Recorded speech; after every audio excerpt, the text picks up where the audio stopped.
Oke,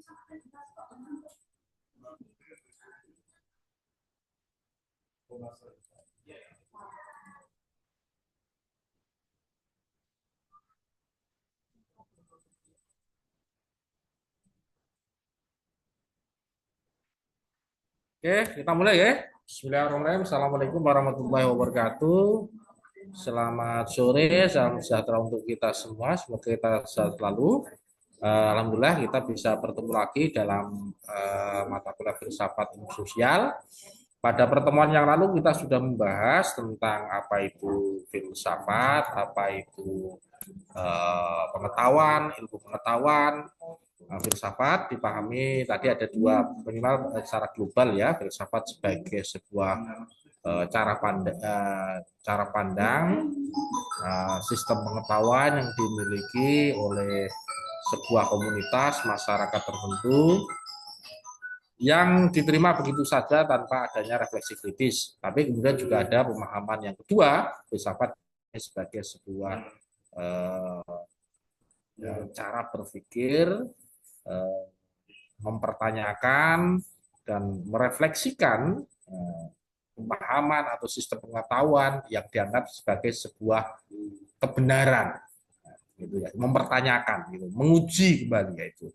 Nah, dalam konteks ini filsafat dalam konteks yang kita pahami adalah filsafat yang kedua, yaitu cara berpikir sistematis, radikal, mendalam tentang pengetahuan yang dianggap sebagai sebuah wadah, justru requestioning dari seperti itu. Kemarin juga membahas tentang apa itu pengetahuan, bedanya dengan knowledge. Kalau knowledge, pengetahuan dipahami sebagai tadi ya, istilahnya common sense, pengetahuan yang belum disusun secara sistematis. Kalau ilmu pengetahuan, ya pengetahuan yang disusun secara sistematis dengan pendekatan, metode, teknis yang bisa dipertanggungjawabkan secara saintifik ya saya. Jadi ilmu pengetahuan jadi ya. Jadi seperti itu perbedaannya ya. Jadi kalau di dalam bahasa knowledge pengetahuan, kalau sains itu ilmu pengetahuan. Kalau kemarin kita sudah berbicara bahwa saya filsafat ilmu, untuk mengkaji filsafat ilmu ada beberapa unsur, salah satunya tadi ontologi, epistemologi, dan aksiologi. Ontologi berbicara tentang hakikat realitas, epistemologi bagaimana berbicara tentang pengetahuan, sumber pengetahuan, dan bagaimana mengetahui realitas tadi ya sebagai sebuah pengetahuan. Dan yang ketiga adalah konsekuensi dari pengetahuan yang kita miliki, mempunyai konsekuensi etis. Aksiologi sering dikaitkan dengan tadi ya sebagai filsafat moral ya. Jadi seperti itu. Jadi what next to be done setelah kita mengetahui, memahami. Jadi seperti itu. Pada kesempatan sore kali ini kita akan membahas tentang ontologi ilmu sosial. Jadi istilahnya hakikat realitas tentang ilmu sosial. Jadi apa yang menjadi realitas yang dikaji oleh ilmu sosial itu apa sih? Dan realitas hakikat kenyataan itu apa sih? Apakah hal-hal yang bersifat material yang bisa diindra, atau hal-hal bukan hanya yang bisa diindra, tapi juga hal-hal yang berada dalam dunia idea atau pikiran yang tidak nampak tapi kemudian mempengaruhi cara berpikir, bersikap, bertindak individu, kelompok, dan masyarakat secara umum. Itu. Oke, pertama ya, ontologi ya, cabang filsafat membahas tentang hakikat realitas keberadaan ya. Dalam ilmu sosial, kajian ontologi sangat penting karena berhubungan dengan pertanyaan fundamental tentang apa yang dianggap ada ya, dalam dunia sosial dan bagaimana keberadaannya itu dapat dipahami. Itu ada ya itu kan yang bisa dipahami. Jadi kalau dalam kajian sosiologi ada istilah yang digunakan oleh Durkheim, contoh ya, ada current mass atau arus massa. Itu tidak nampak, tapi dia ada yang kemudian mempengaruhi manusia. Apakah hakikatnya apa? Nah, gitu maksudnya ya. Jadi kesadaran kolektif itu ada, tapi dia tidak mewujud dalam bentuk material, tapi dalam bentuk kesadaran. Adanya dia tidak bisa diindra, tapi mempunyai mempunyai apa implikasi. Nah, maka kemudian dalam konsep sosiologi nanti ada istilahnya apa ya, tentang hakikat realitas itu apakah hal yang material, tetapi juga hal yang material. Contohnya fakta sosial dalam sosiologi umpamanya Durkheim itu ya material non material. Yang material itu contoh yang material itu bangunan. Bangunan itu mempunyai fungsi memaksa orang. Contoh kalau bangunan itu bentuknya berkelok-kelok namanya itu yang membuat orang mau tidak mau dalam bertindak tanduknya dipengaruhi. Contoh namanya istilahnya apa ya, tangga dibuat sedemikian rupa, itu mempengaruhi kita bagaimana kita. Itu contoh fakta sosial yang material. Tapi fakta sosial yang non material yang tidak nampak, yang tidak tetapi punya efek adalah soal contoh nilai norma itu kan nggak nampak, tetapi dia berpengaruh pada kita ya. Jadi sesuatu yang ada tapi tidak mewujud dalam yang bisa diindra. Oke. Berbeda dengan ilmu alam yang berorientasi pada hukum universal dan objektif ya, sains ya, ilmu sosial menghadapi tantangan karena objek kajiannya adalah manusia dan masyarakat yang dinamis beragam serta dipengaruhi oleh interpretasi dan pengalaman subjektifnya. Nah, kalau ilmu alam itu kan objek, sedang objek ya, yang dikaji itu kan objek yang mati, yang bendawi, atau hewan yang mungkin tidak berbeda kesadaran dengan manusia. Sedang objek kajian sosiologi adalah manusia yang memiliki kesadaran, masyarakat yang mempunyai kesadaran individual dan kolektif, mempunyai nilai norma di situ yang menggerakkan mereka. Nah, ini yang kemudian dalam ilmu sosial kemudian menjadi apa ya, perdebatan tentang tadi antara individu dan masyarakat, mana yang lebih dulu, individu atau masyarakat. Masyarakat itu nyata atau tidak, kan itu kan. Individu mungkin datang dan pergi, maksudnya ya lahir, berkembang dan meninggal, tapi masyarakat tetap ada. Meskipun masyarakat tidak mewujud dalam bentuk yang material, tapi dia sebagai sebuah struktur, sebuah nilai ada. Nah itu contohnya. Jadi nah, itu yang kemudian akan menjadi refleksi bagi kita. Misalnya dalam kajian sosiologi agama, seorang positivis yang memandang realitas sosial itu dengan perspektif itu ilmu alam, itu kaum positivis, akan melihat agama sebagai suatu institusi sosial dengan dampak empiris yang dapat diukur, seperti kehadiran di tempat ibadah atau keterlibatan dalam komunitas. Nah, dalam kajian sosiologi agama itu ada namanya keberagamaan. Keberagamaan itu bisa diukur mulai dari pengetahuan tentang agama yang dimiliki, tentang praktek peribadatannya, tentang istilahnya apa ya, penghayatannya, atau kemudian tentang tadi aspek konsekuensial atau dari ketika dia memiliki pemahaman.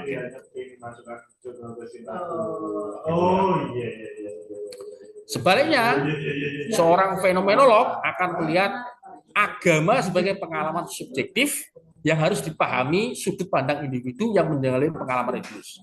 Kalau positivis, dia tidak melihat kesadaran individu, tapi melihat bagaimana struktur tadi itu mempengaruhi individu. Sedangkan seorang fenomenolog dengan menggunakan perspektif fenomenologi akan melihat agama sebagai pengalaman subjektif yang harus dipahami dari sudut pandang individu. Jadi subjeknya.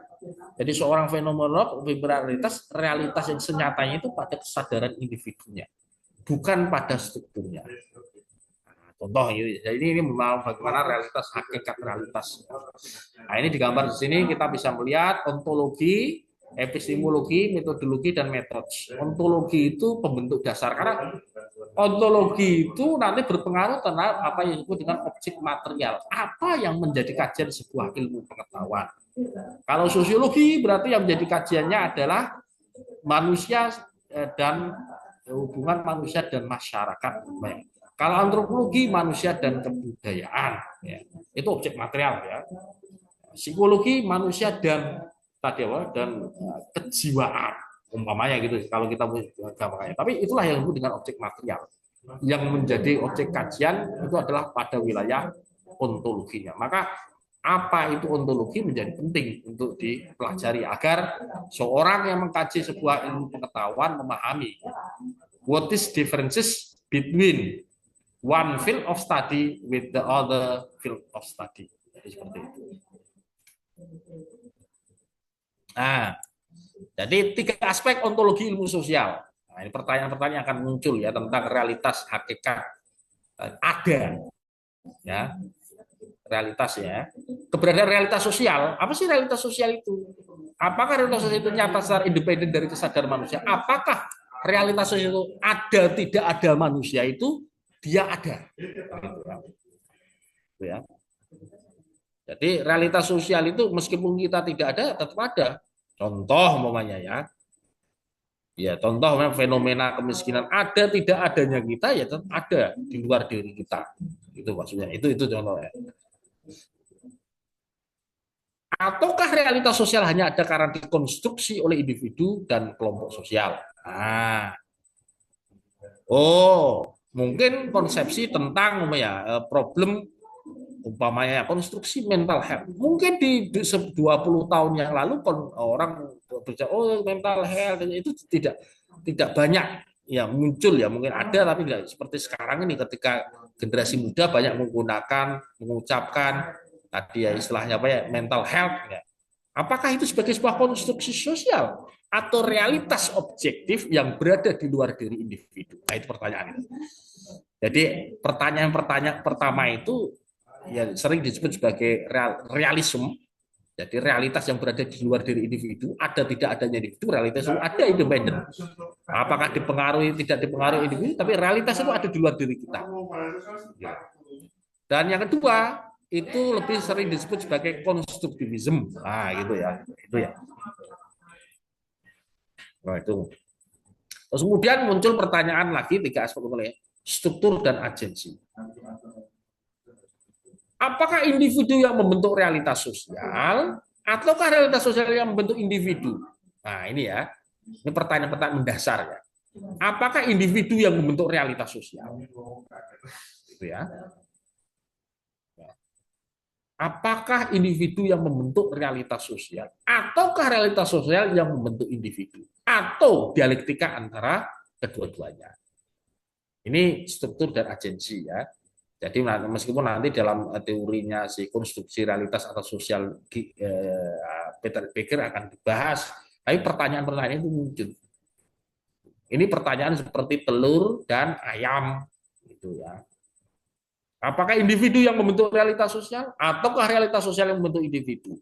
Kalau dalam sebuah masyarakat biasanya nanti ada elit penafsir agama yang membuat tafsir tentang realitas yang kemudian diamini oleh para pengikutnya, yang kemudian diinternalisasi oleh generasi selanjutnya, maka tafsir individu tadi itu menjadi realitas yang kemudian diterima begitu saja oleh individu. Bisa jadi seperti itu. Gitu ya. Bagaimana hubungan antara determinasi sosial dan kebebasan individu? Ya, nah, ini soal tadi individu lahir itu kan dalam sebuah masyarakat yang di situ sudah ada nilai norma, yang dimiliki oleh keluarga, oleh masyarakat yang kemudian diinternalisasi. Jadi kemudian yang terjadi adalah individu produk dari realitas sosial. Atau mungkin juga ada yang kemudian lahir di situ, berkembang, lahir dan tumbuh di situ, tapi kemudian individu tadi menawarkan tafsir sosial yang berbeda dari sebelumnya. Bisa jadi seperti itu. Jadi ada 2 kemungkinan. Jadi seperti itu.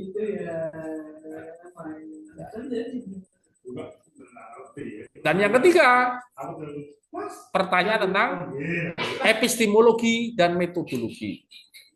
Bagaimana pendekatan ontologis mempengaruhi cara kita mengetahui realitas sosial? Jadi pendekatan ontologis itu juga nanti beda cara untuk mengetahuinya. Kalau realitasnya itu mempunyai asumsi dasar realitas independen kesadaran manusia, maka cara untuk mengetahuinya juga berbeda epistemologinya. Jadi biasanya ada ontologinya menggunakan perspektif ontologi tertentu, maka mempengaruhi juga epistemologi tertentu. Jadi seperti itu ya. Apakah metode kuantitatif yang objektif lebih baik daripada metode kualitatif atau sebaliknya? Itu pertanyaan-pertanyaan epistemologi ketika realitas sosialnya seperti yang di atas ya tadi. Jadi kajian ontologi menjadi sangat penting karena membentuk dasar dari berbagai teori sosial, metode penelitian, dan interpretasi terhadap fenomena sosial. Itu ya, jadi itu hal yang muncul. Ontologi dalam ilmu sosial, ya, ontologi secara etimologi asal usul bahasa ya, berasal dari kata Yunani ontos yang berarti keberadaan, logos berarti ilmu kajian tentang ada. Ada itu bisa diindra atau ada itu ada yang bisa diindra atau ada yang bisa dipahami dengan akal pikiran. Nah, itu. Atau gabungan untuk memahaminya butuh kedua-duanya. Bisa menggunakan cara berpikir tadi empirisisme atau rasionalisme atau gabungan kedua. Maka dalam ilmu sosial, ontologi mengajukan beberapa pertanyaan dalam kajian ilmu sosial ya. Apakah realitas sosial bersifat objektif atau subjektif? Apakah realitas sosial itu ada meskipun tidak ada yang mengkonstruksikan?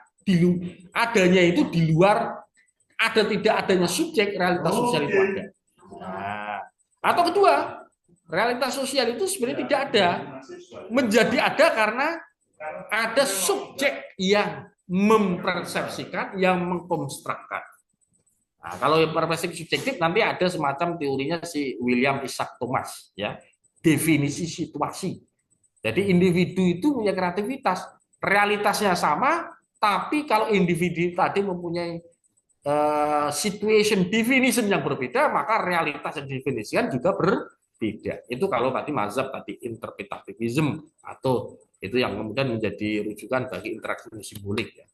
Jadi dia secara ontologi itu menganut tadi apa landasan apa ya konstruktivisme itu ya.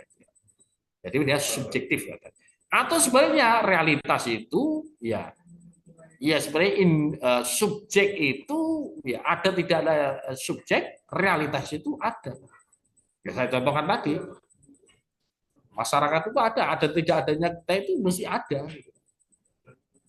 Suka tidak suka realitas itu akan muncul. Ya tetap ada. Orang datang dan pergi dari masyarakat itu akan tetap ada. Orang datang dan pergi, negara akan tetap ada. Orang datang dan pergi, organisasi itu tetap ada. Jadi realitas yang di luar diri kita yang kadang melalui.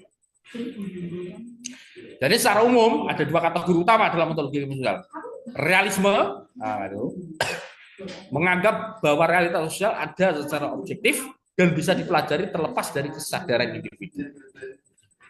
Nanti mungkin ada kaitannya dengan tadi materialisme ya, materialisme dan realisme itu ada. Awal ini yang kontemporer itu realisme, tapi sebelumnya ada materialisme dan idealisme. Sebentar, saya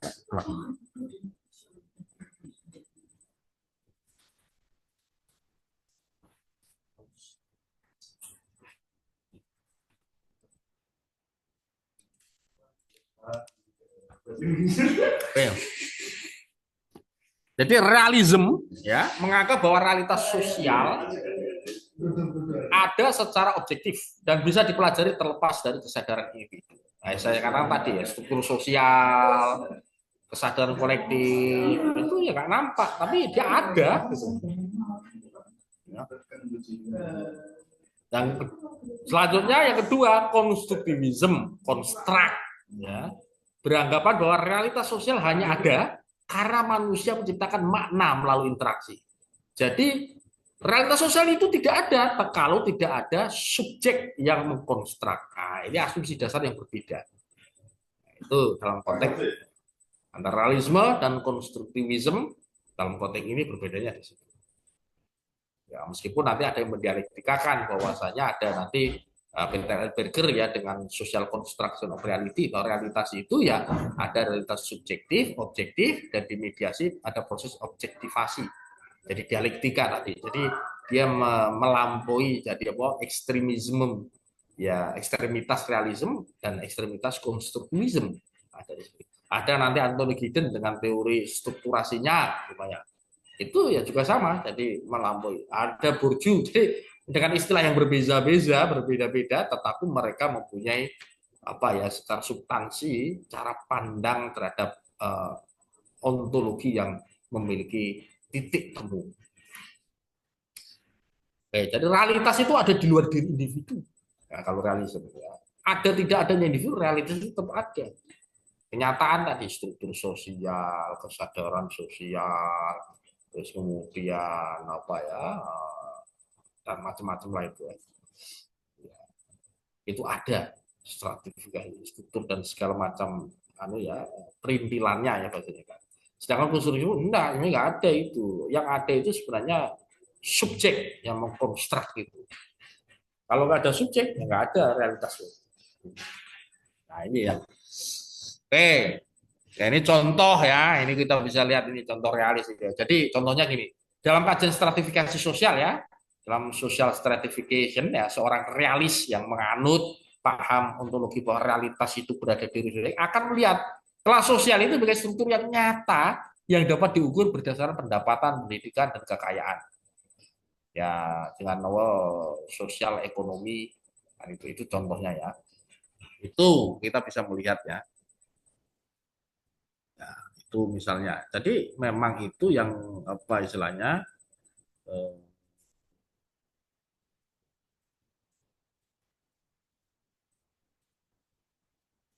itu yang disebut dengan apa ya, realitas sebenarnya.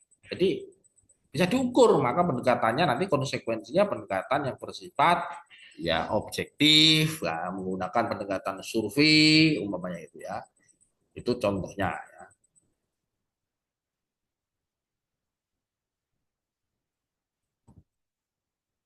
Oke.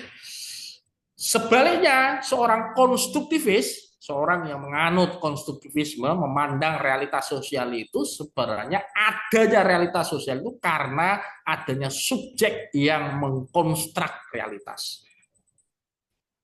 Ya, seorang konstruktivis akan melihat kelas sosial sebagai konstruksi budaya yang bergantung pada bagaimana individu dan kelompok memahami posisi sosial mereka. Ya mungkin sama, kelihatannya kita ini kan sama itu semuanya, ini orang-orang kan itu mungkin kan itu. Contoh paling gampang gini, ini mungkin contoh gampang ya, yang satu itu apa ya, mungkin dalam konteks agama, mungkin kelompok agama, yang satu Muhammadiyah, yang satu NU. Tapi kalau ketemu dengan apa ya, kiai atau ulamanya, mungkin caranya berbeda gitu kan. Itu kan nggak nampak tuh. Tapi kalau ketemu ada yang cium tangan, kalau mungkin yang satu tidak cium tangan gitu kan. Itu kan ada apa ya, realitas yang ada nggak nampak, tapi kemudian itu contoh ya. Atau sebaliknya, melihat seorang elit ya, ya ketemu yang satu nganggap biasa, yang satu apa itu kesadaran yang tidak nampak. Contoh ya. Jadi konstruksi sosial. Seperti kalau kita lihat di sini, ya kalau kaitannya dengan yang pertama yang realis, ya dalam konteks stratifikasi jelas orang diukur. Oh ini kamu penghasilannya berapa? Oh segitu segitu. Oh yang satu penghasilannya berapa? Itu kan bisa lihat sebagai stratifikasi dari tadi pendapatan, pendidikan, dan kekayaan, nah, gitu ya. Nah, di sini bisa lihat ini ya, ada stratifikasi, ada upper class, upper middle class, lower middle class, working poor, under class. Yang tidak punya kelas atau bahkan kalau dalam masyarakat India itu ya apa ya, yang tidak punya kelas gitu ya. Jadi eh, baik itu realis maupun konstruktivis, mereka mempunyai argumentasi. Ya.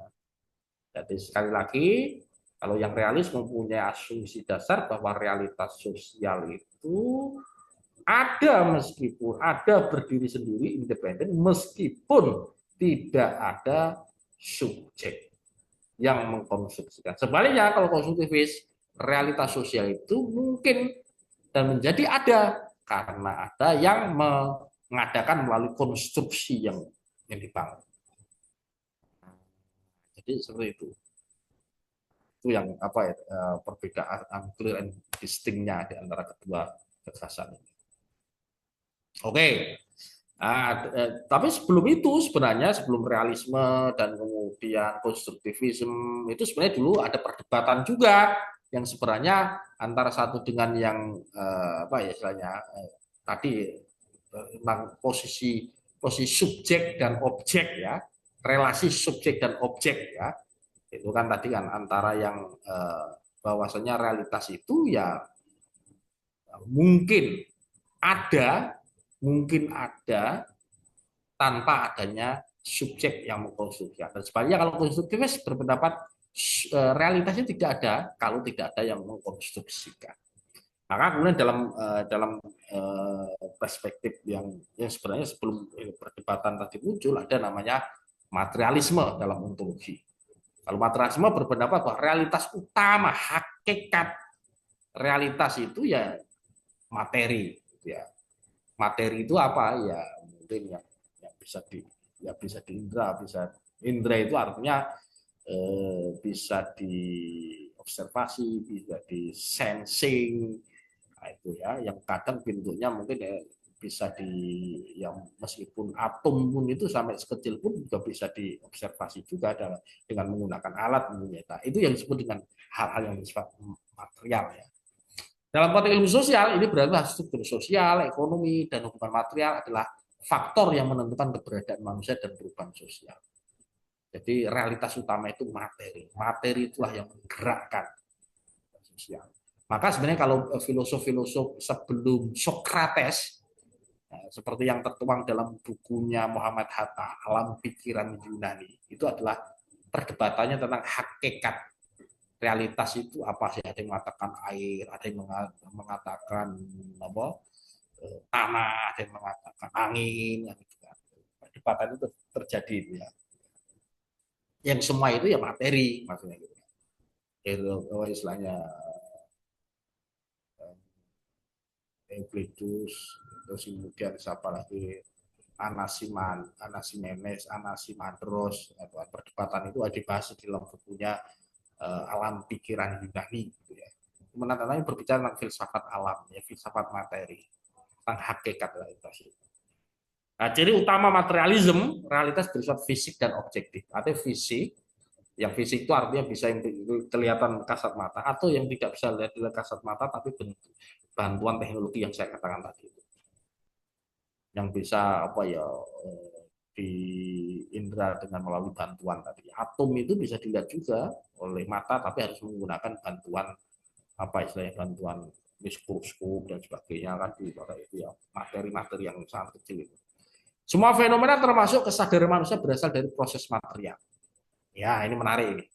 Jadi manusia itu belum punya kesadaran kalau belum ini maksudnya ini asumsi dasar mereka menarik. Contoh kayak gini, manusia punya kesadaran itu sejak kapan? Iya, sejak mengalami perkembangan biologis. Kan gitu kan, ketika orang jadi apa orang dalam masa dalam kandungan, masa terus kemudian perkembangan di dalam rahim, terus kemudian lahir, terus kemudian berkembang, itu kan proses yang panjang ya, sampai kemudian masa bayi, terus kemudian balita, terus kemudian dia bisa apa istilah perkembangan kognitif ya, menurut menurut Piaget ya itu Piaget ya.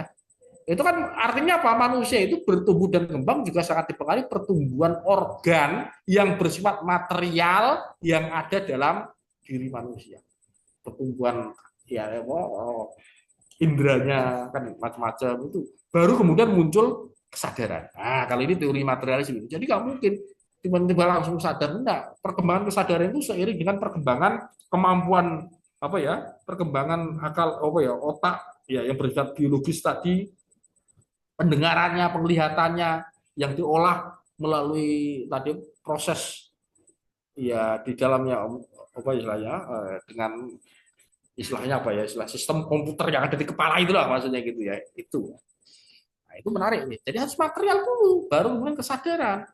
Bagaimana muncul kesadaran manusia punya kesadaran dia belum tumbuh berkembang apa istilahnya apa istilahnya apa ya organ-organ biologisnya organ-organ biologis yang berkembang yang material itulah yang kemudian juga mempengaruhi kesadaran.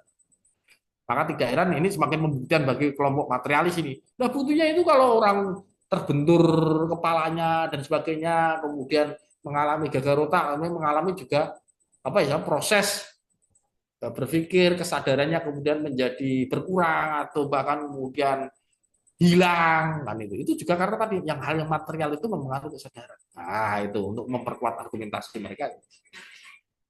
Perubahan sosial ditentukan oleh kondisi material. Nah, dalam lebih luas lagi, nah ini kalau kemarin sudah saya sampaikan, dalam teori material historis, sejarah menurut Marx itu dipengaruhi oleh perkembangan yang berada di di level base structure. Base structure itu yang bersifat material, apa itu?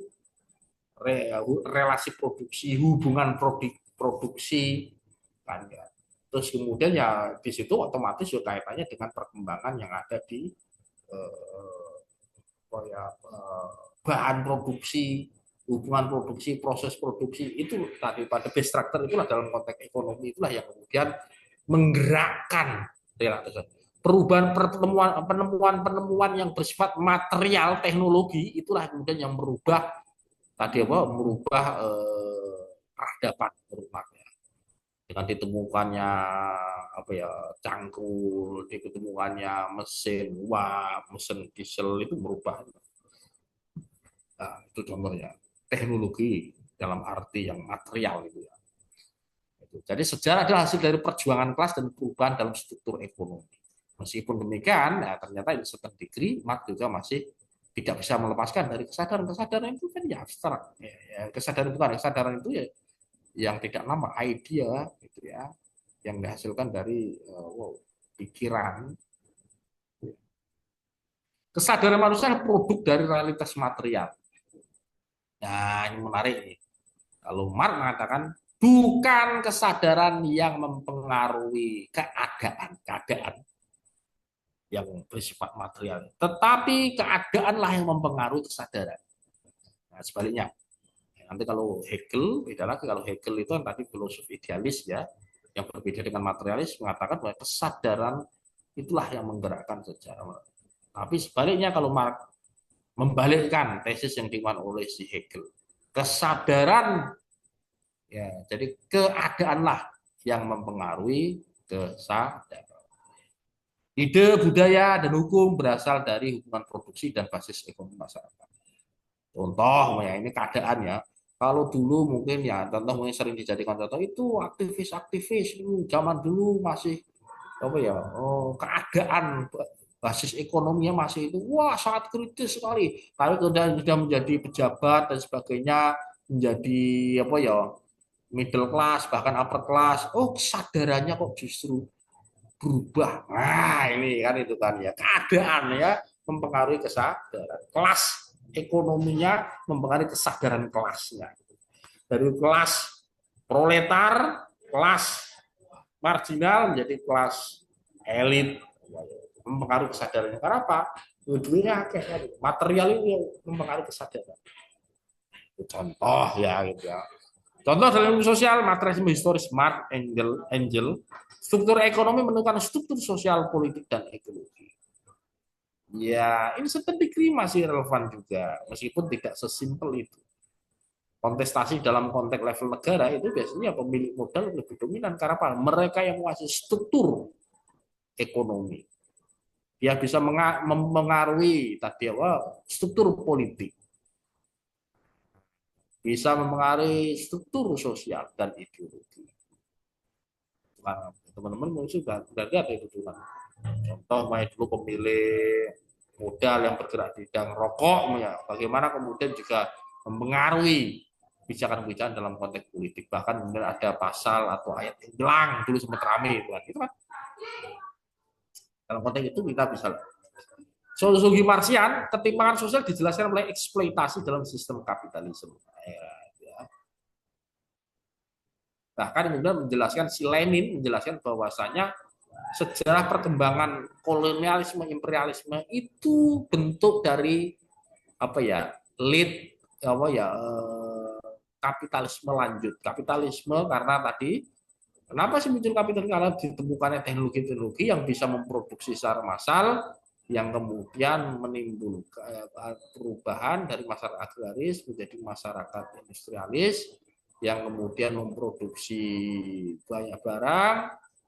Nah, dalam perkembangannya kemudian mereka butuh bahan untuk memproduksi, pada waktu yang butuh untuk memasarkan tadi produk mereka. Maka kemudian mereka mencari daerah jajan baru sekaligus sebagai pasar baru. Umpamanya Inggris ketika dengan India kan gitu kan.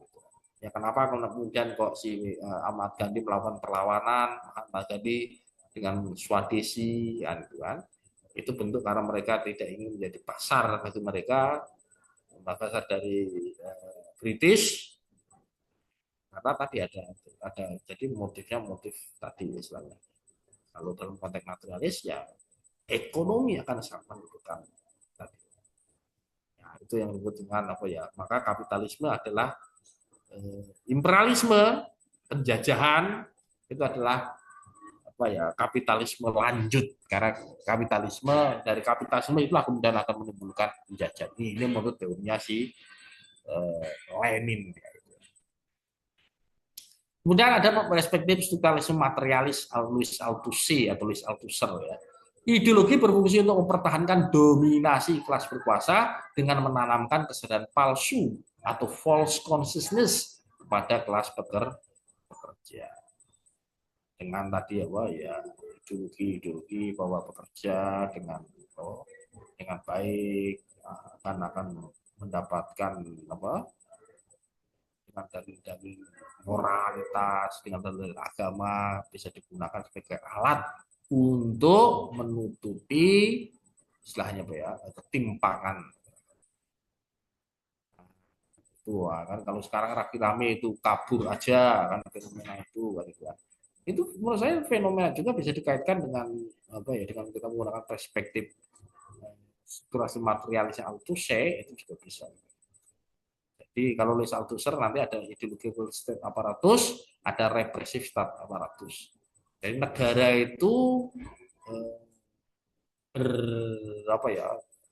Ya, negara itu bisa bisa sukses atau kuat itu kalau ya didukung dengan ideologi aparatus, dengan hukum, dengan aparatus aparatusnya, polisi, tentara, jaksa, maka jaksa, hakim dan sebagainya itu represif state aparatus yang tadi menerjemahkan tadi aturan-aturan yang ada oleh Louis Althusser. Tapi juga ada yang disebut dengan ideological state aparatus, aparatus negara yang bersifat ideologis melalui budaya, melalui pendidikan, melalui agama. Pendidikan salah satunya. Jadi ya Althusser ngomong apa adanya, dia melihat di Eropa, di Eropa khususnya tempat dia berada di Perancis. Saya kira juga mungkin untuk perspektif ini bisa kita gunakan untuk melihat juga dalam konteks kita. Ya. Jadi kan negara itu butuh tadi represif state aparatus dan ideological state aparatus. Ideological aparatus inilah yang melakukan hegemoni untuk kepemimpinan moral agar khalayak menerima tadi kenyataan sosial, politik, ekonomi yang ada di mana mereka berada. Oke. Nah, kalau sebelumnya tentu kalau idealisme ada apa yang apa ya kalau tadi kan empirisme.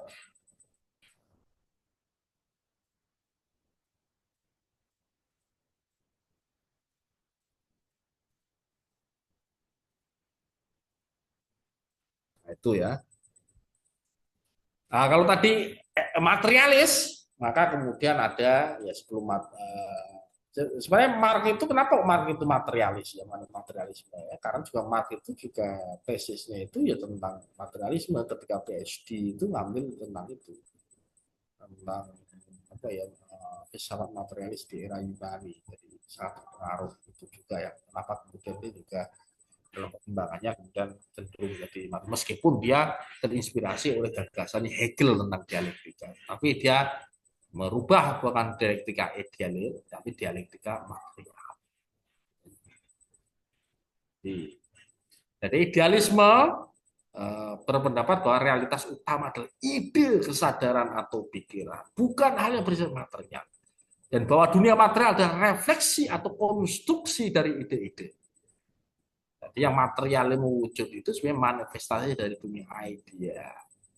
Beda dengan material, kalau material tadi enggak, yang idea itu hasil dari material. Maka nanti kalau Hegel itu dialektika ideal, benturan-benturan di dunia idea mewujud dalam realitas sosial, tapi sebenarnya kalau Marx, dialektika material itulah yang melahirkan tadi ya, yang bersifat ya ideal, dunia idea. Jadi ini sekali lagi idealisme berpendapat bahwa realitas utama, realitas ya realitas itu adalah ide dan kesadaran dan pikiran. Dan bahwa dunia material ada refleksi atau konstruksi dari ide-ide. Yang nyata itu ide-ide dunia yang berada di dunia ide. Ciri utama idealisme, realitas bergantung pada kesadaran dan pemikiran. Dunia material bukan sesuatu yang ada secara independen, melainkan didefinisikan oleh kesadaran manusia. Kebenaran bersifat subjektif dan ditentukan oleh pengalaman individu atau kolektif. Jadi intersubjektif.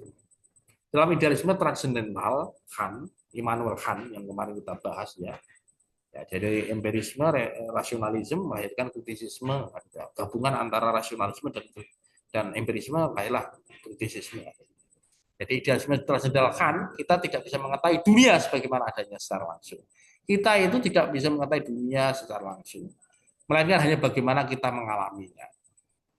Ya artinya apa ya, sesuai dengan penafsiran kita, sesuai dengan pengalaman dan struktur sosial dan budaya lebih menentukan daripada materi. Ya, kalau beda kalau tadi Marx yang menganut idealisme, kalau Weber itu lebih cenderung pada idealisme. Struktur sosial dan budaya lebih menentukan daripada materi. Dalam pemikiran Max Weber, gagasan dan nilai seperti etika Protestan memiliki peran kunci dalam membentuk sistem ekonomi.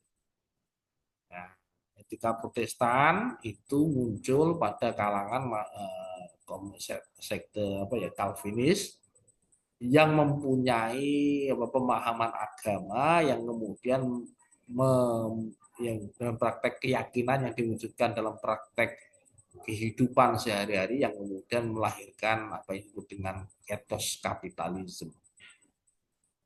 Jadi mereka berpendapat bahwa salvation hereafter, jadi dunia setelah kematian itu tidak orang ada yang tahu itu. Tetapi mereka mempunyai tafsir bahwa mereka tidak ada yang tahu, tapi mereka punya tafsir bahwasanya orang yang nantinya bisa mendapatkan salvation, keselamatan di hari akhir adalah orang yang mendapatkan keberkahan di dunia. Keberkahan di dunia itu diwujudkan dengan apa? Dengan kesuksesan mereka dalam kehidupan, khususnya dalam kehidupan berniaga. Maka untuk mendapatkan keselamatan itu, maka mereka mau bekerja keras, hemat, dan berjuang di jalan Tuhan, tidak boros, tidak ini, tapi modal itu terus diputar. Meskipun mereka kaya, tidak digunakan untuk tadi, tapi terus dapat.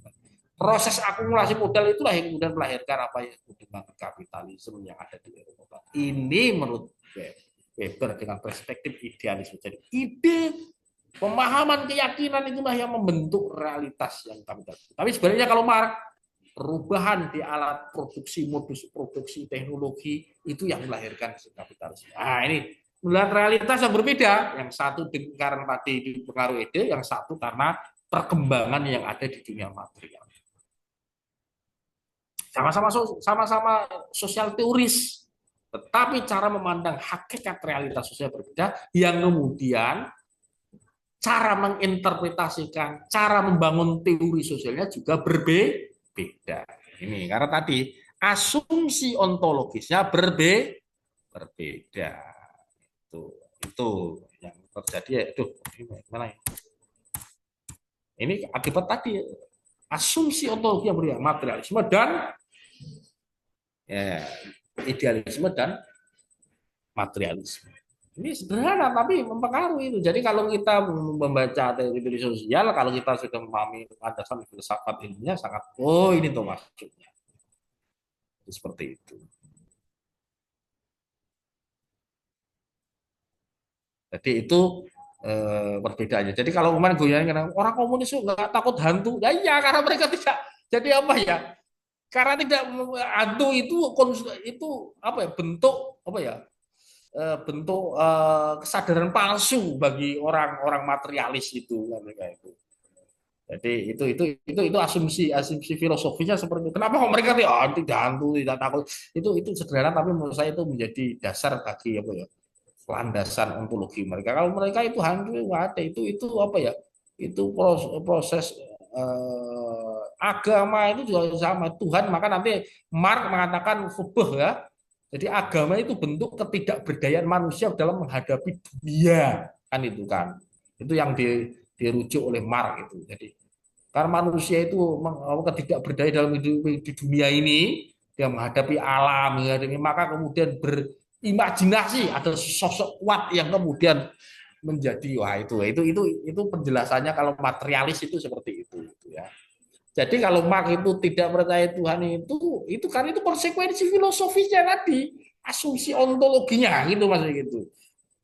Asumsi ontologinya seperti itu. Maka sering kalau untuk tapi Marx melakukan kritik terhubung. Foucault hanya mengkritik agama, tidak melakukan kritik ekonomi. Ya, Marx lebih mendalam lagi kritik itu. Nah, disinilah kemudian kita menarik dalam konteks ini landasan ontologi itu menjadi penting. Maka menarik ya, kalau di Indonesia lebih banyak mungkin untuk mencapai perubahan sosial. Iya, bisa jadi dulu ada. Jadi orang mengaku beragama tapi bisa jadi dalam prakteknya itu materialis, itu ada juga. Jadi orang digerakkan oleh materi, ya iya ada juga gitu. Tapi juga ada orang digerakkan oleh kesadaran. Kesadaran yang dikatakan oleh si Weber tadi ya. Protestant Ethic and Spirit of Capitalism. Jadi kapitalisme yang muncul di Eropa Barat itu justru muncul karena orang-orang saleh itu maksudnya gitu dalam Weber ini mengatakan seperti itu orang yang apa ya zuhud orang kaya tapi dia bukan untuk berfoya-foya tapi itu terus di apa jadi modal itu terus dikembangkan terus menerus kan itu kan sehingga terakumulasi kan itu kan. Nah, itu. Karena mereka keyakinan bahwa siapa yang sukses di dunia itu berarti tanda bahwa dia diberkati. Diberkati di dunia itu nanti mengantarkan mereka mendapatkan keselamatan di hari akhir. Nah, maka mereka disebut dengan worldly ascetism. Jadi asketisme dunia, jadi zuhud dunia. Jadi orang kaya tapi zuhud gitu. Wah, itu ya Mas itu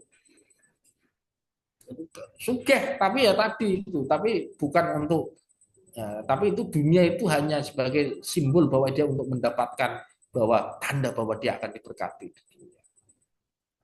itu. Jadi kapitalisme itu dalam tafsir Weber dengan tadi landasan ontologinya idealis mengatakan oh ini jadi keyakinan nilai-nilai agama itulah yang menyebabkan munculnya tadi apa spirit kapitalisme yang membentuk struktur kapitalisme yang ada di Barat, khususnya di Eropa Barat, lebih spesifiknya di Jerman, gitu ya.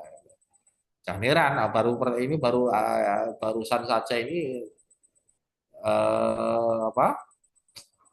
Ini Christian Democratic Union itu menang ini. Jadi di Jerman ini yang sekarang menang, yang paling lama berkuasa itu ya partainya si siapa?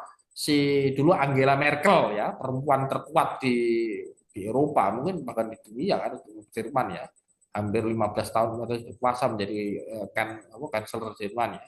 Itu dari partai Christian Democratic Union. Jadi ya partai agama tuh, memang di sana ya mungkin tidak seperti kita jadi nilai agama yang sudah diobjektivasi ya, bukan formal dan sebagainya. Namanya Christian Democratic Union. Ya. Justru yang kalah kemarin itu dari Social Democrat Party itu ya si itu menurut saya menarik itu contoh bagaimana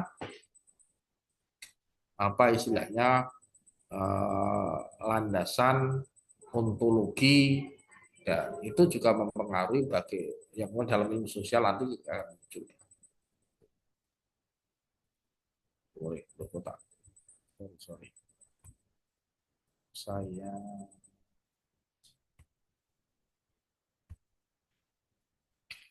contoh dalam ilmu sosial, aduh, gimana tadi? Fenomenologi sosial, Edmund Husserl dan Alfred Scott. Realitas sosial terbentuk melalui pengalaman dan kesadaran individu. Karena dia mempunyai ini ya, realitas sosial terbentuk oleh pengalaman dan kesadaran individu.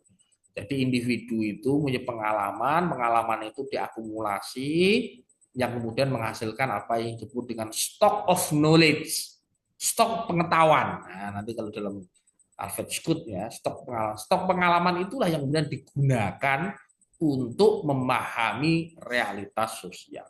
Jadi subjek itulah yang kemudian dengan ide pikiran yang terakumulasi dalam dunia pikiran yang tidak nampak tadi itu digunakan untuk memahami realitas sosial, untuk menafsirkan realitas sosial. Meskipun kita ini sama bentuknya, tetapi masing-masing itu punya stock of knowledge yang berbeda. Stock of knowledge itu yang digunakan individu untuk apa istilahnya?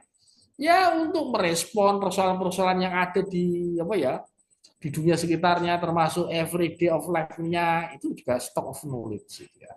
Dalam fenomenologi sosial ya. Tapi kemudian juga ada idealisme Hegelian yang saya katakan tadi ya. Idealisme Hegel ya, Friedrich Georg Wilhelm Hegel. Sejarah berkembang melalui dialektika ide-ide tesis, antitesis, tesis. Ya, yang seperti ada benarnya juga perdebatan. Contoh di Indonesia itu kan perdebatan dulu ada apa ya? Perdebatan ideologi-ideologi antara apa ya? Ada sosialisme, liberalisme, terus kemudian komunisme, nasionalisme, islamisme kan itu kan. Yang mewujud menjadi negara Pancasila kan itu kan. Jadi Indonesia itu bukan negara agama, tapi juga bukan negara apa? Bukan negara sekuler, yang asal bukan negara yang bukan-bukan kata Gus Dur kan itu kan ya. Jadi maksudnya dialektika itulah kemudian menjadi negara kalau Kunto Wijoyo mengatakan negara objektif. Jadi negara yang ya negara bukan negara sekuler tapi negara yang disemangati oleh nilai-nilai agama. In between kalau dalam bahasa teologi Islam itu manzilu baina manzilatain ya apa itu. Satu tempat di antara dua posisi. Jadi menurut saya itu sangat dialektis yang menurut saya itu apa yang dilakukan Pancasila itu ya. Ya perkembangan ide, perdebatan terjadi kan di konstituante dan sebagainya, tapi kemudian menghasilkan. Ya, itu. Terus kemudian yang kedua ada yang disebut dengan ketiga ya, interpretavisme dalam sosiologi, penafsiran. Nah, ini ya, pengaruh idealisme itu juga sama. Memahami makna subjektif dalam tindakan sosial lebih penting daripada faktor material. Maka nanti Weber memperkenalkan istilahnya interpretative understanding. Pemahaman ya interpretatif pemahaman yang menafsirkan terhadap tindakan individu karena pemaknaan yang subjektif. Jadi seperti itu. Meskipun individunya sama, tetapi ketika contoh ya, ketika orang masuk kuliah ini kan, itu berbeda-beda maksudnya kan. Orang ikuti kuliah itu karena rasionalitas nilai bahwa memang kuliah itu Anda kuliah itu memang karena ingin apa ya mengembangkan diri secara intelektual dan sebagainya dan bahwa kuliah itu menuntut itu bagian dari sebuah kebaikan itu nilai. Tapi ada yang ingin kuliah karena ingin mendapatkan nilai kan itu kan, mendapatkan nilai angka dan sebagainya kan itu. Atau ingin langka bisa mengerjakan tugas lulus dapat ijazah itu instrumental. Tetapi sebenarnya ya ada yang membedakan itu orang. Tapi ada yang kemudian kuliah karena nilai, kemudian otomatis instrumentalnya bisa diperoleh juga. Nah, kalau mungkin orang karena dalam mungkin kalau kamu yang tradisi Islam ada ya, utlubul tolabul ilmi fardhatun ala kulli muslimin wa muslimatin. Oh, saya kenapa Anda menuntut ilmu? Ya karena saya ingin belajar ilmu.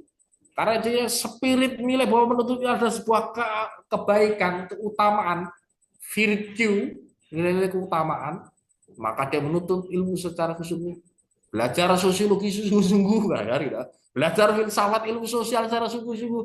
Otomatis karena dia baca buku dan sebagainya, terus kemudian ada ujian dan bisa, itu konsekuensi dari tadi ya Pak, kesadaran rasionalitas nilai yang yakin bahwa belajar itu baik pada diri sendiri. Ini bukan karena ingin mendapatkan, ini bukan karena dapat ujian, karena memang dia mengamalkan tadi keyakinan nilai yang dibangun tadi. Nah, contohnya gitu ya, itu kalau dalam ya, nilai. Bahwa kemudian dia mengatakan tugas ini. Sama hal ini, ia kan bekerja itu bagian ibadah karena ingin kalau ibadah itu ya sungguh-sungguh, maka kemudian dia bekerja sedemikian apa ya bekerja secara apa excellent, akhirnya kemudian atasannya menilai mengapresiasi dengan baik dan kemudian meningkatkan apa ya pangkatnya dan sebagainya, itu konsekuensi rasionalitas instrumental ya, konsekuensinya dia mendapatkan itu. Nah itu contoh yang saya mengatakan. Jadi individu mungkin satu tindak satu peristiwa orang itu mempunyai alasan rasionalitas yang berbeda-beda. Itu contoh yang saya katakan. Maka memahami makna subjektif dalam tindakan sosial lebih penting daripada faktor material. Maka untuk mengetahui, maka secara ontologi kalau idealisme itu, maka untuk mengetahui realitasnya di dunia idea, dunia pikiran. Maka untuk mengetahui dunia idea itu, maka idea tadi harus idea tadi dunia idea itu harus diketahui. Cara mengetahui bagaimana? Ya interaksi dengan subjek yang mengetahui idea tadi. Dengan apa? Maka nanti ada konsekuensi metodologis ya. Maka harus wawancara, harus ini. Kan realitasnya kan untuk mengetahui yang subjektif tadi, maka si subjek peneliti kita itu harus istilahnya apa ya? Harus mencari tahu. Mencari tahunya apa? Dari subjek yang mempunyai dunia idea tadi. Ya, itu maksudnya itu nanti ada kaitannya secara epistemologi gitu maksudnya itu.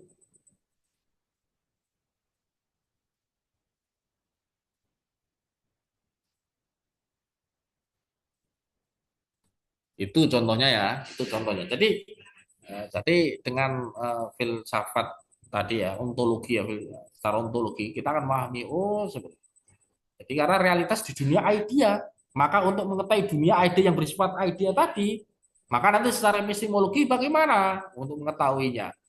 Perlu mengungkap tadi ya, untuk mendapatkan tadi sumber idea tadi, maka interaksi secara intersubjektif antara si peneliti dengan yang diteliti. Melalui apa? Melalui komunikasi, melalui ya dalam hal ini mungkin sering dalam dalam metode pengumpulan data itu melalui apa?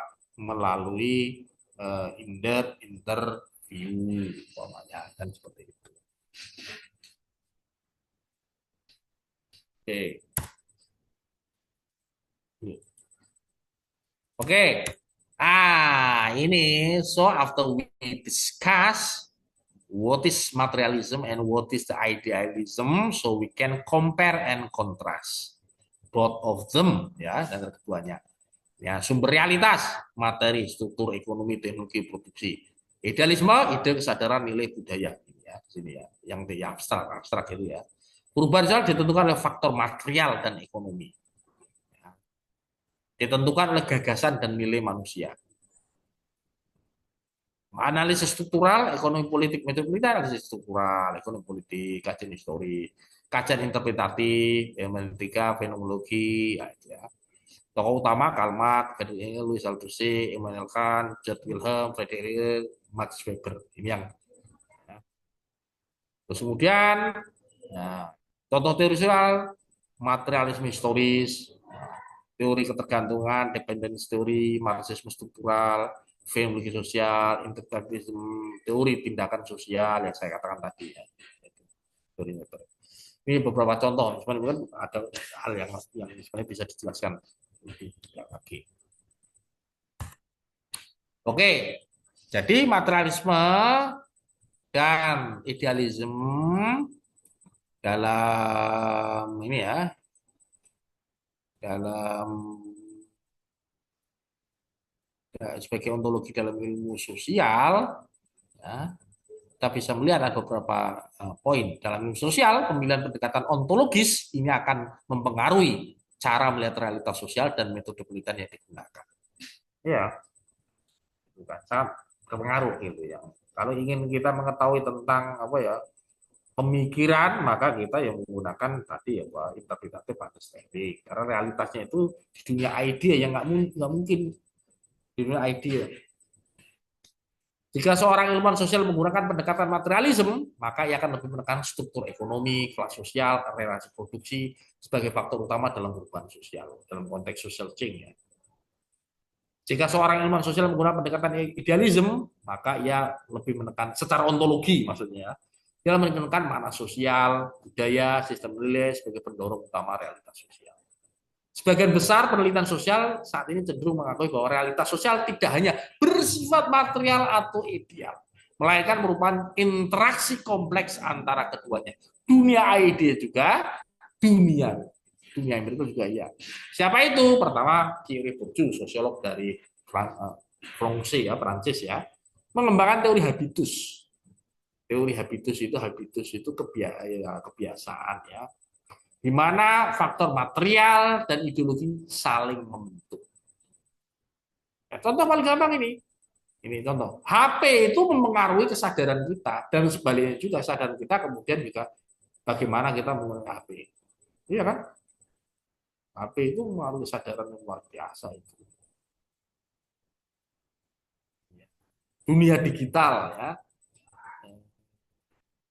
electronic device itu ya.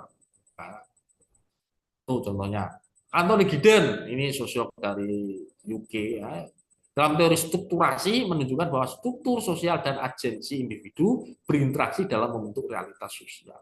Jadi struktur sosial, aktor, agen, individu, agensi individu ya, itu berinteraksi dalam membentuk realitas sosial.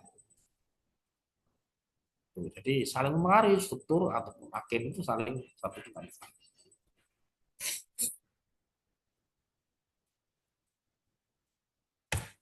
Oke, mana? Selanjutnya dialektika materialisme dan idealisme. Nah,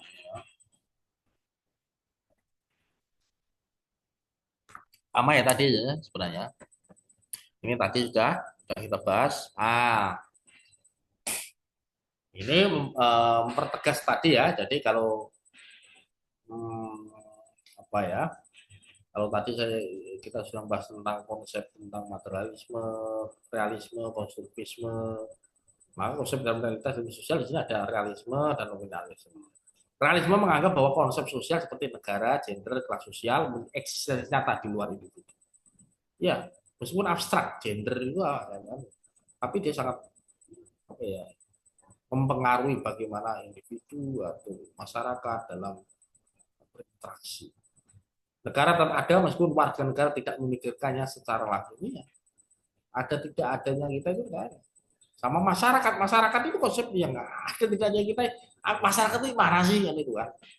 Ya abstrak, nilai dan norma yang di situ ada strukturnya nggak nampak juga. Ada strukturnya tuh nggak nampak. Struktur artinya apa? Ada hierarki di dalam masyarakat. Ini orang yang dihormati, yang bukan yang bisa dihormati, yang dihormati. Tapi orang ini kan itu. Itu abstrak, tapi dia sangat kelihatan sekali. Kelihatan dalam arti mempunyai dampak dalam kehidupan kita. Terus kemudian nominalisme menganggap bahwa konsep-konsep sosial hanya konstruksi bahasa dan tidak memiliki keberadaan objektif.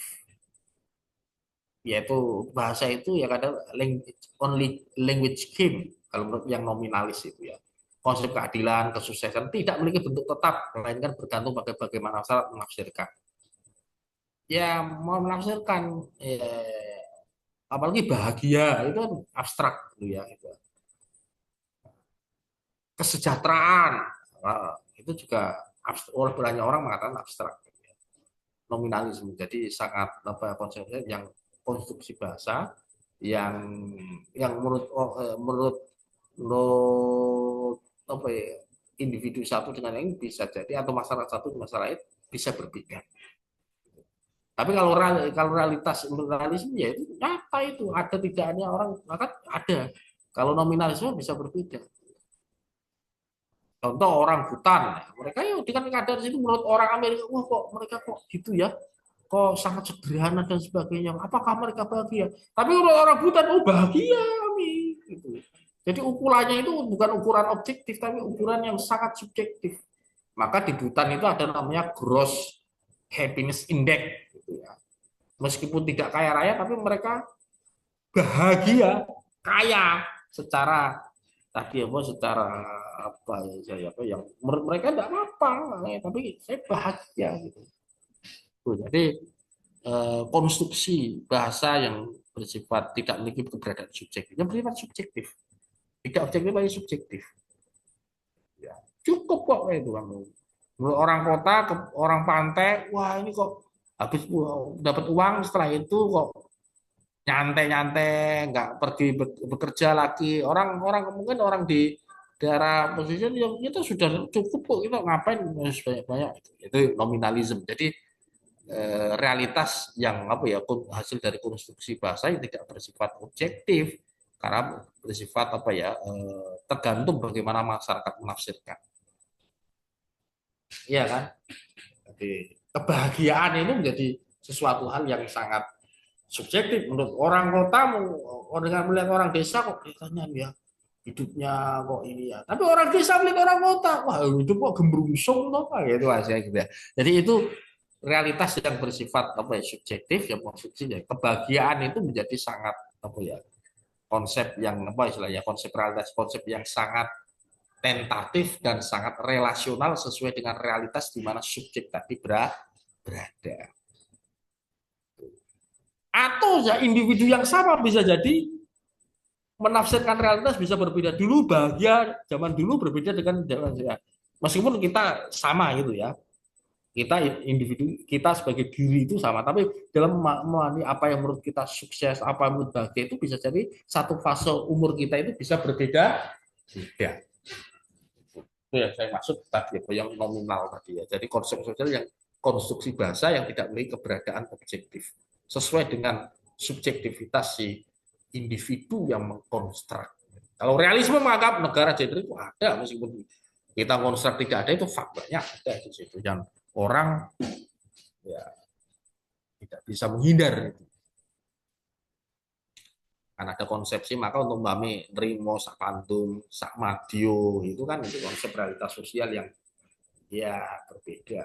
Nah, sama halnya kenapa kok di Surabaya itu orang sering banyak klakson tandin-tandin, sedangkan di Jogja kok ya jarang ya, itu maksudnya itu.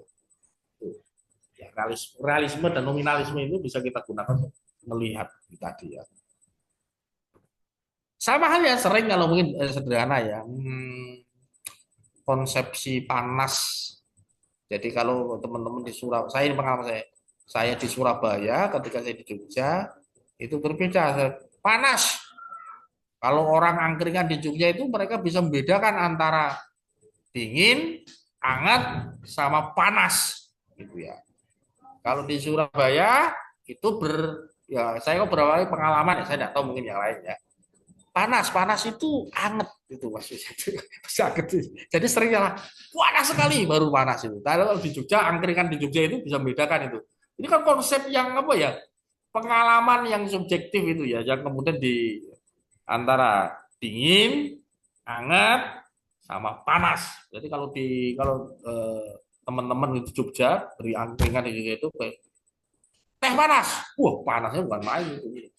Kalau saya di apa di sini panas itu ada yang apa ya, anget-anget itu. Jadi beberapa kali seperti itu. Ini menurut saya menggunakan konsep realitas nominalisme. Oh ternyata ya, ya mereka menganggap konsep sosial konstruksi bahasa dan tidak memiliki keberadaan objektif karena realitasnya ternyata beda-beda tadi. Oh, yang panas itu.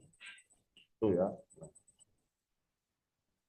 Maka penting untuk memahami itu. Nah, jadi makna itu bisa tentatif gitu ya. Kemudian ada isu konsep struktur dan agensi. Kalau strukturalisme, ya struktur sosial mengendalikan individu. Individu itu produk dari struktur sosial. Individu produk dari masyarakat. Dari struktur sosial mengendalikan individu dan membentuk perilaku mereka. Seorang anak dari keluarga miskin lebih mungkin mengalami kesulitan dalam pendidikan dibandingkan anak dari keluarga kaya. Karena tadi struktur kaitannya dengan pendidikan, dengan ekonomi. Dan sebenarnya orang kaya mungkin lebih mudah untuk beradaptasi. Ini teorinya juga si Bourdieu, menurut Bourdieu kelas menengah itu lebih kompatibel dengan sekolah karena budaya sekolah itu budaya kelas menengah. Budaya kelas menengah itu apa? Ya kalau orang kelas menengah itu ngajak ngobrol, anaknya makan bareng. Jadi mereka sudah terbiasa dengan tradisi ngobrol bareng. Nah, di sekolah atau di kampus itu diskusi dan sebagainya. Itu yang sebenarnya ya kalau dalam masyarakat Perancis itu ya kelas menengah itulah dia makan bersama dengan anaknya, ngobrol bareng. Kalau liburan diajak ke nonton konser yang apa ya, konser musik klasik, terus kemudian diajak ke toko buku, umpamanya gitu. Tapi kalau yang kaus guru, ya mereka waktu luang aja sangat sedikit. Kumpul bersama, makan juga kadang ya tidak bisa karena apa? Ya istilahnya apa ya harus ya kerja bro dengan pekerjaan yang mungkin bukan hanya satu atau dua sehingga kumpul untuk makan bareng dengan anaknya ngajak ngobrol ngajak diskusi itu ya sehingga Burju melihat bahwasanya ya akhirnya yang mereka berhasil di sekolah itu mostly kebanyakan itu kelas menengah. Karena apa? Budaya kelas menengah itu relate dengan budayanya sekolah. Nah, sebenarnya itu strukturalisme ya dalam konteks itu bisa kita gunakan.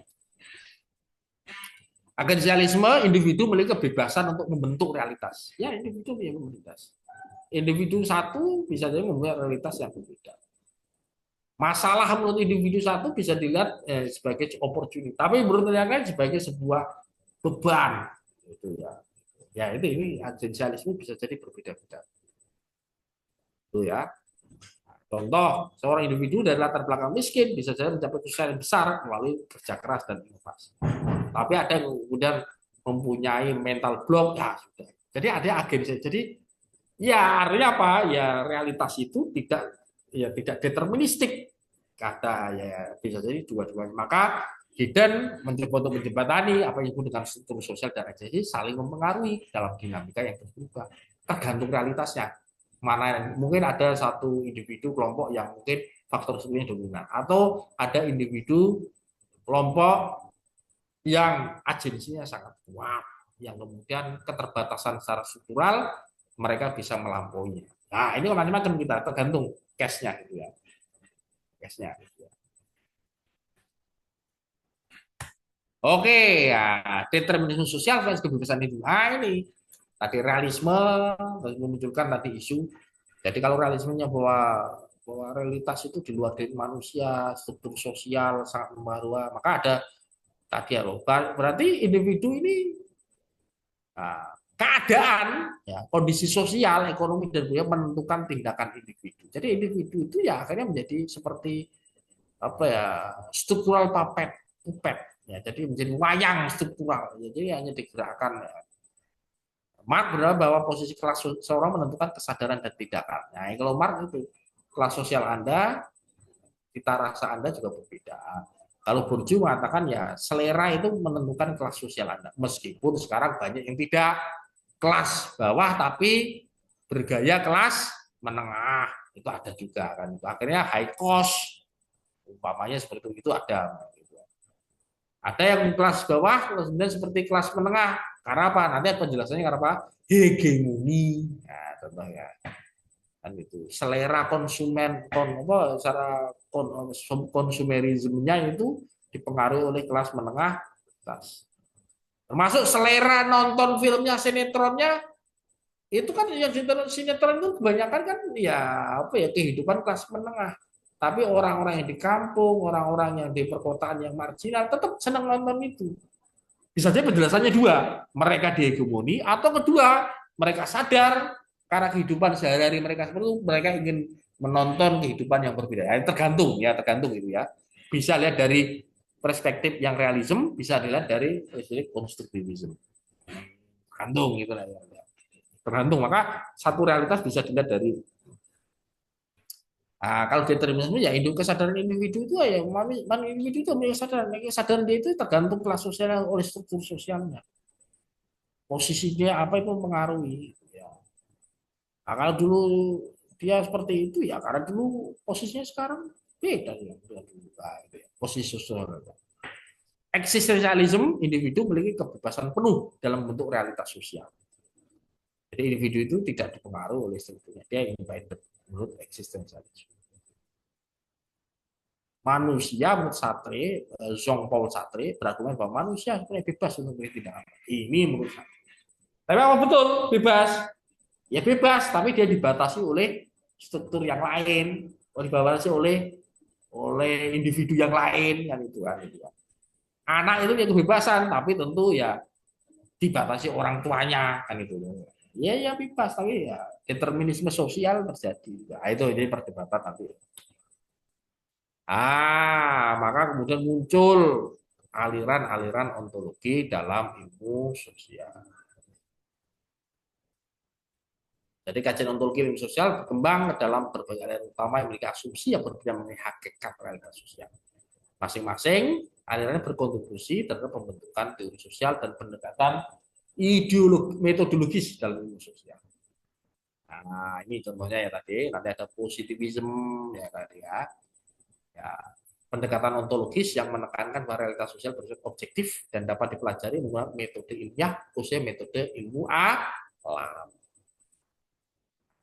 Pendekatan ini berusaha mencari pola universal dalam perilaku sosial melalui pengukuran empiris dan verifikasi observasional. Karena dia tadi yang sudah kita bahas ya, dia memandang ilmu realitas sosial itu ya seperti itu. Realitas jadi positivisme realitas sosial bersifat objektif dan dapat diukur. Maka caranya apa? Melalui statistik, menemukan pola yang tetap. Contoh kasus bunuh diri yang menjadi kajian dari Durkheim dalam bukunya tentang suicide. Metode ilmiah sebagai cara utama memahami realitas sosial jadinya. Survei digunakan untuk memahami sikap politik masyarakat. Itu metode ilmiah. Survei itu sebenarnya positivisme sekarang melakukan generalisasi. Tujuan penelitian adalah menemukan hukum universal dalam masyarakat. Teori perilaku kolektif adalah bagaimana massa bertindak dalam lingkungan. Contoh, perilaku pemilih itu ya. Maka pakai survei. Karena dia ingin mencoba untuk menarik apa ya generalisasi. Ya, sampel saja dia bisa melakukan generalisasi karena tadi ya, realitas itu kan sampel itu kan ibarat yang tadi seperti realitas alam. Sampel air, sampel darah gitu kan. Untuk setelah positivisme ada namanya konstruktivisme sosial. Definisi dan karakteristiknya konstruktivisme sosial berpendapat bahwa realitas sosial tidak bersifat objektif, melainkan dibentuk oleh interaksi manusia dan konstruksi makna bersama.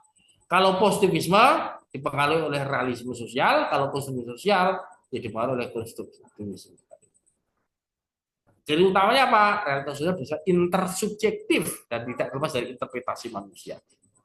Jadi ada tafsir dari peneliti dan yang diteliti itu ada itu, ada interaksi tadi pemahaman. Realitas sosial diciptakan dan berubah melalui bahasa dan diskursus. Ada bahasanya. Karena untuk memahami dunia idenya si subjek tadi kan melalui bahasa. Ketika ditanya dia menyampaikan dengan bahasa. Realitas sosial diciptakan dan berubah melalui bahasa diskursus. Pentingnya memahami makna sosial dari perspektif pelaku sosial. Nah, pelaku sosial. Jadi memahami bukan dari kita sendiri, tapi kita mendapatkan pengetahuan dari si yang kita kaji. Bukti etnografi untuk memahami bagaimana komunitas tertentu nafsir keberagaman mereka. Atau pakai konstruksi sosial Peter Becker juga bisa juga. Ini contohnya yang dilakukan oleh Becker ya. Social constructor reality dalam buku bahasa Indonesia sudah ada tafsir sosial atas kenyataan sosial. Peter B. Lukman mengatakan bahwa realitas sosial ini diciptakan oleh proses yang disebut dengan habitualisasi atau habituasi, proses pembiasaan, institusionalisasi, proses pelembagaan menjadi realitas objek, baru kemudian diinternalisasi. Habitualisasi tindakan yang diulang-ulang dan menjadi kebiasaan sosial. institusionalisasi kebiasaan sosial berkembang menjadi institusi yang diakui secara luas, dilembagakan, bahkan dinormakan, bahkan diregulasikan, akhirnya diterima menjadi aturan bersama, dijadi menjadi nilai bersama, dan kemudian diinternalisasi individu, dijadikan rujukan. Nah, itu yang menjadi realitas. Maka metode untuk mengetahui realitas sosial ini metode kualitatif, etnografi, wawancara mendalam, untuk mengetahui bagaimana individu dan kelompok membentuk makna sosial. Tapi juga ada kesempatan yang menelaah bagaimana bahasa membentuk realitas sosial. Dua-duanya bisa. Ini implikasi ontologi terhadap metodologi ilmu sosial. Positivisme metodenya kuantitatif, mencari hukum universal dalam masyarakat, survei, eksperimen, analisis statistik. Ya. Contoh, hubungan antara pendidikan dan mobilitas sosial menggunakan analisis regresi. Contoh ya. Konstruktivisme metode kualitatif, memahami mana sosial dari perspektif individu, wawancara mendalam, etnografi, analisis wawancara. Studi tentang bagaimana kelompok LGBT yang membangun identitas mereka dalam masyarakat, sekarang kami ya, atau studi tentang mahasiswa, studi tentang apa ya, mahasiswa, studi tentang perantau dan sebagainya. Ya. Realisme kritis, mixed method, menganalisis sosial yang tidak selalu tampak secara langsung, kombinasi kuantitatif kualitatif. Studi tentang kemiskinan yang menggabungkan statistik ekonomi dengan wawancara mendalam untuk mengenai pengalaman kemiskinan. Realitas objektifnya seperti apa, kondisi objektifnya seperti apa. Itu implikasi dari ontologi. Nah, ternyata sudah habis. Terima kasih. Aduh, sorry. Salah. Terima kasih. Mungkin ada hal yang ingin ditanyakan atau dikomentari oleh teman-teman sekalian.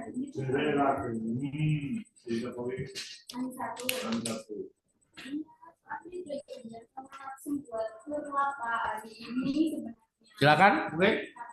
Dinginan ya, hasilnya mana ya? Itu remote ini. Di situ. Sampai di sana, nggak ada. Begitu orang. Ada amplop yang juga.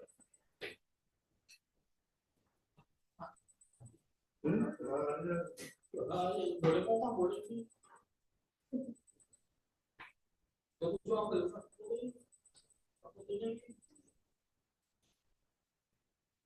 Ya saya tak mau ide ini lagi. Tapi apa yang dapat hari ini? Private university private university itu bayar mahal ya. Acara 17 juta. Oke, any komen atau cukup? Nanti teman-teman bisa baca bukunya si Akhyar Lubis ya. Filsafat ilmu ada, tapi baca yang lain. Ya itu sebenarnya ontologi, kita berbicara tentang realitas hak ya. Jadi tapi dalam itu asumsi ontologi itulah yang ontologi itu sebenarnya objek material apa yang menjadi kajian ilmu pengetahuan dalam konteks ilmu sosial, khususnya sosiologi ya berarti realitas sosial. Realitas sosial itu apa? Realitas sosial itu ada yang diketahui ya, di dunia idea, tapi ada di dunia material, tapi atau kedua-duanya, dialektik antara kedua-duanya. Asumsi itulah yang kemudian melahirkan bagaimana para ilmuwan sosial memandang realitas dan juga berpengaruh bagaimana cara mengetahuinya secara epistemologi, metodologi, dan kemudian juga pendekatan yang digunakan. Cara untuk mengetahui pengetahuan tadi itu dengan pendekatan yang berat. Positivisme dengan pendekatan yang tadi ya, untuk mendapatkan hukum secara umum maka kemudian dengan survei, dengan statistik. Nah, kalau survei-survei itu sebenarnya sangat dipengaruhi oleh landasan asumsi bahwa realitas itu berada, realisme dunia itu di luar individu dan kemudian juga bisa digeneralisasi. Sedangkan konstruktivisme berbeda, realitas itu dunia idea, maka perlu diungkap tadi melalui kesadaran individu. Maka caranya apa? Dengan melakukan tadi interview untuk mencoba mengetahui cara pandang pengetahuan. Oke, seperti itu. Ada komentar dari teman-teman? Silakan. Kalau tidak ada komentar, saya kira cukup. Nanti kalau beberapa pertemuan nanti saya presentasi. Setelah itu nanti akan saya bagi untuk gantian nanti teman-teman untuk mempresentasikan tadi ya aliran-aliran. Nanti mungkin pertemuan saya cek nanti di RPS. Itu nanti pertemuan mungkin kelima nanti kita bagi beberapa orang untuk mempresentasikan sambil nanti juga ya, belajar mandiri. Oke, saya kira seperti itu.